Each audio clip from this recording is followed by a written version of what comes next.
What's up, everybody?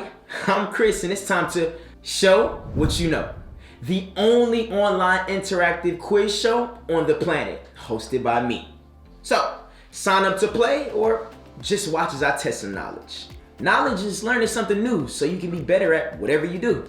Alright, first, the rules. So, 10 players will get the chance to answer 10 multiple choice questions of increasing difficulty. It is single elimination, however, which means that if a player misses a question, they'll be eliminated. The player who answers all 10 questions correctly is a smart cookie. So, look at this. Homemade by Grandma Alice. This week's cookie is chocolate chip. And if no one gets all 10 questions right, this cookie is mine.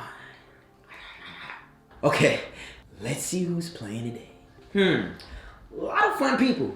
Thank you for joining, Zoe and Chloe. Oh, great 8.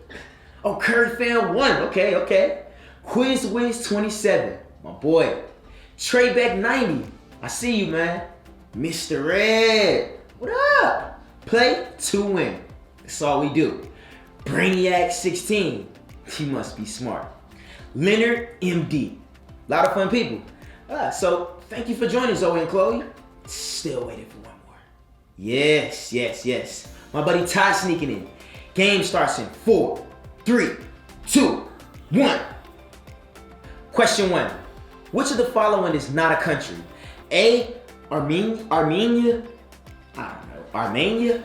B, Albania. C, Algeria. Or D, Al Yankovic. Decide now. All right. Answers are coming in quick for this one. You all must be pretty sure of yourselves. D seems to be the most popular answer so far. And Tyson jumps in with the letter A. Oh, you're a rebel, Ty. And the correct answer is D. Al Yankovic is not a country. Sorry, Ty. You've been eliminated. Study up for next time, pal. Quick public service announcement. If you're gonna play Show What You Know, it's important you know something about everything, because you never know what the questions will be. But there's one thing that you should know that's greater than all the rest. Jesus knew, even as a 12-year-old, what that one thing was. And you'll find out too in today's Bible story. Alright, here's something I know.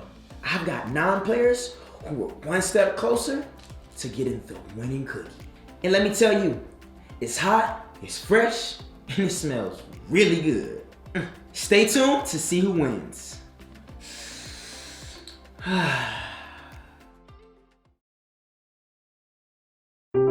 The Bible. It's 66 books of history, stories, letters, and poetry that fit together to form God's one big story. The epic adventure of how He created us and loves us so much that He made a way to rescue us. As we travel through the Bible, from Genesis to Revelation, we discover people who met God and found their lives changed forever. And now for an amazing story, inspired by the book of Luke, chapter 2, verses 41 through 52. Every year, Jesus' family traveled from the tiny town of Nazareth to the city of Jerusalem to celebrate the feast of Passover.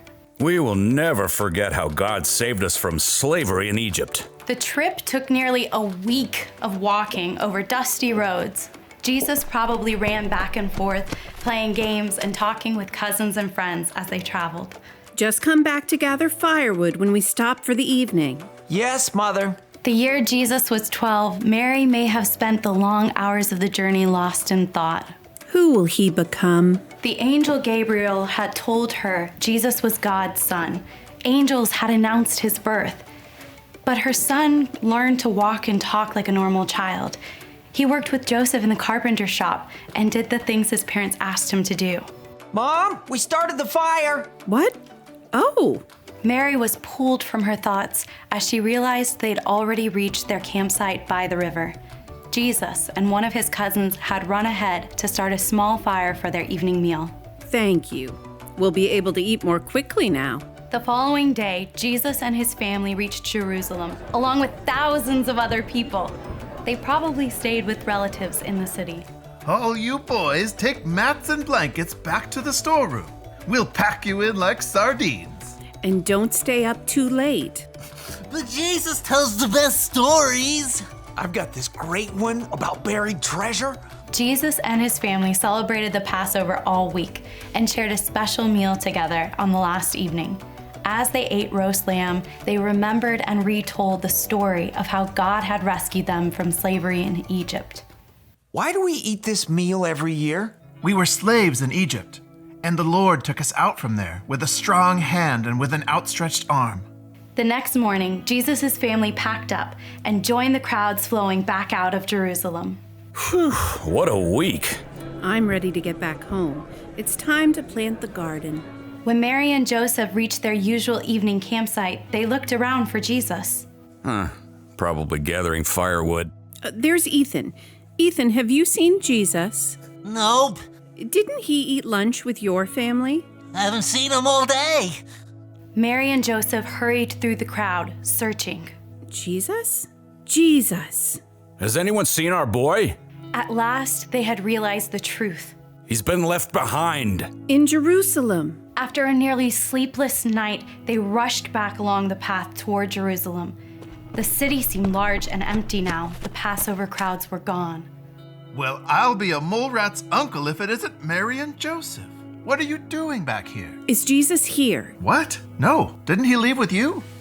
For 3 days, Mary and Joseph searched for their son in the swimming hole, in the stables, in the marketplace.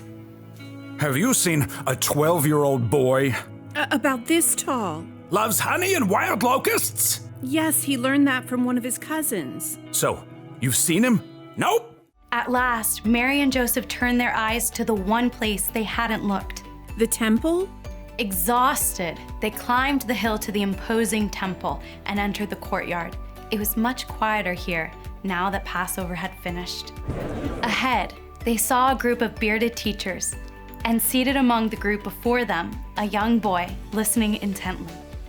Don't Abraham and Moses and David all point to God's Messiah? That, my boy, is another wise question. It seems to me that all the scripture points to Jesus.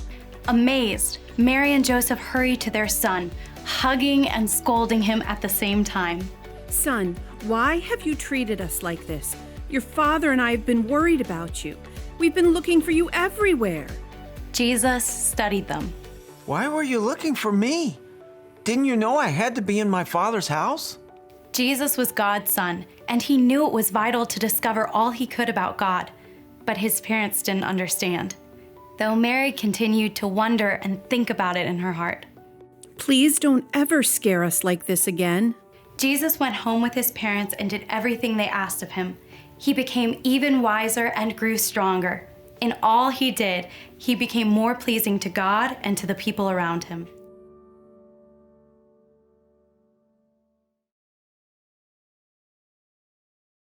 Question 7 is about how much does the sun weigh? Is it A, 3.5 septillion pounds, B, 4.2 nonillion pounds, C, 1.8 quintillion pounds, or D, 27 pounds, 8 ounces? Let's see what you think. What's it gonna be? 2 picks for A early. Shrek back 90 with C. What you think, Haley? She goes for A. The correct answer is B, 4.2 nonillion pounds. No one got that right, which means you've all been eliminated. No bueno. Thanks for playing, friends. You can sign off now or stick around to watch me enjoy this cookie. Oh wait, I was gonna tell you one more thing that's more important than all the rest. Even this. Check this out. The Bible tells God's story from the very beginning. It tells how God created the universe and everyone in it. It tells how God promised to one day make a way for people to know him better. That's why he sent Jesus. Even as a kid, Jesus showed us that knowing God is important. That's why he was in the Jerusalem temple as a 12-year-old. Or as Jesus called it, his father's house. See, knowing God was important to Jesus. And for us, knowing God is the most important. Don't get me wrong. It's cool to know stuff. It's even cooler to know the one who can create a 4.29 million pound floating object in space. So, where do you look to learn more about God? The Bible, of course. Over hundreds of years, different people wrote down things that God did, things that he said, and things that he'll do in the future. And all those things were combined together in what we call the Bible. There's a ton of stuff in the Bible about God, so don't feel like you have to learn it all at once. But it's worth it. When you know God, what he cares about, how he cares about you, it can change how you look at everything in your life. So here's the one thing to remember. Knowing God is the most important thing. So study up, read the Bible, ask someone you trust if there's something you don't understand, and be prepared. One day, you might get the chance to show what you know. Now, where was I? Oh, okay, let me take this in for a minute. All right, minute's up.